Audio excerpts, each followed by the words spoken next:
अस्सलाम वालेकुम जनाब, कैसे आप? ठीक है। ये जनाब आपको बताता हूँ मैं, ये ज़रा देखें, ये खुसरा और उसका गुरु ये एक घर के आगे परफॉर्म कर रहे हैं, नाच रहे हैं, गाना बोल रहे हैं। लेकिन जो लोकेशन इनको बताई गई है ना, अब ये पहले इनको देखें ना, फिर मैं आपको बताता हूँ। हमेशा कॉल रवे अब मैं दुनिया नो कह दवा पर हाय दिल दे के दुनिया तो कौन डरे, हाय दिल दे के दुनिया तो कौन डरे, हाय तू मेरे हमेशा कॉल रवे अब मैं दुनिया नो कह दवा पर दिल जी उस्ताद जी ਇਹੋ ਘਰ ਹੈ ਨਾ। हाँ मरा ना लोकेशन उस्ताद जी आए सी। ਇਹੋ ਜੀ हाँ की हो गया जी? ਬਾਹਰ ਨਿਕਲਦੇ नहीं पे। कि कुछ बोला नहीं तो निकलेगा ना उस्ताद। ਅੱਜ ਤੋਂ मैं तेरी तू मेरा सजना बजा आज तो मैं तेरे हाय निकलते नहीं पे। हाय मर जाए किड्डे भोड़े ने उस्ताद जी, अल्लाह माफ करे। कोई मुंडा अंदर है ना तो फिर मसरूफ होने की हो गया जी। जादूगर भैया छोड़ो मोरी भैया हो गया दी रात अब घर जाने ओ जादूगर भैया छोड़ो मोरी भैया। अब पिछा मारे तू निकलेगा गुबार हाय की पट्टे खाने दी सामने होगी तो फिर बीमारी जो के होने डे बाहर पता नहीं क्यों नहीं आउंदे। 5000 का नोट लाना मैं अच्छा 5000 तू हाय हाय हाय गुरु थले नहीं है। नहीं मैं थकना भी नहीं ते थले भी नहीं आना।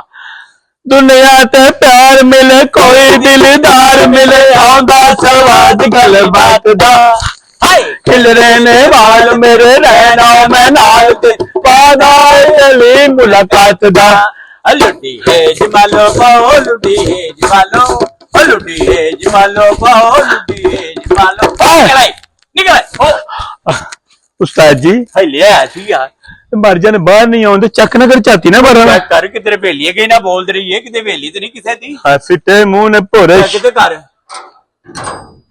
ਹਾਂ ਕਿੱਥੇ ਗਏ ਏ ਬਾਜੀ ਨਹੀਂ ਬਾਠਾ हाल ਹਾਂ ਮਰ ਗਈ ओए आज टोका लगे कोठे कुतरा ना मरे घंटा इथे लवाते ही मेरा ਮੈਂ ਬਾਜੀ ਸਮਝਣ ਤੇ ਮਰ लो ਬਾਜੀ ਕਿੱਥੇ चल ਹੈ चलिए और को अब दरवाजा अगला होना ही उन्होंने ਉਸਤਾਦ ਜੀ ਡਰੈਸ ਤੇ ਆਈ ਸੀ एड्रेस गलत है किसी ने सही नहीं दस दे एड्रेस कोई भी। ਹਾਂ ਮਰ ਗਈ ਚੋਰੀ ਨਾ ਪਾਜੇ ਸਾਡੇ ਤੇ ਆਜੋ ਅੱਗੇ ਚੱਲੀਏ ਕਿਹੜਾ ਘਰ ਹੈ ਉਸਤਾਦ देख लिया।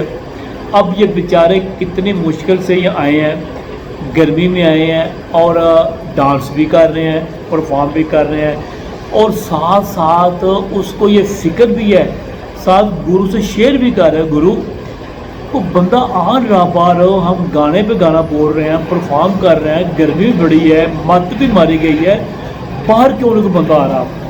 अब गुरु भी उससे ज़्यादा परेशान है, लेकिन उसको साथ ये नहीं कह रहा कि हाँ यार वाकई है, वो अंदर से परेशान है, लेकिन उससे शेर यही कह रहा है कि चलो यार कोई बात नहीं, आ जाता है।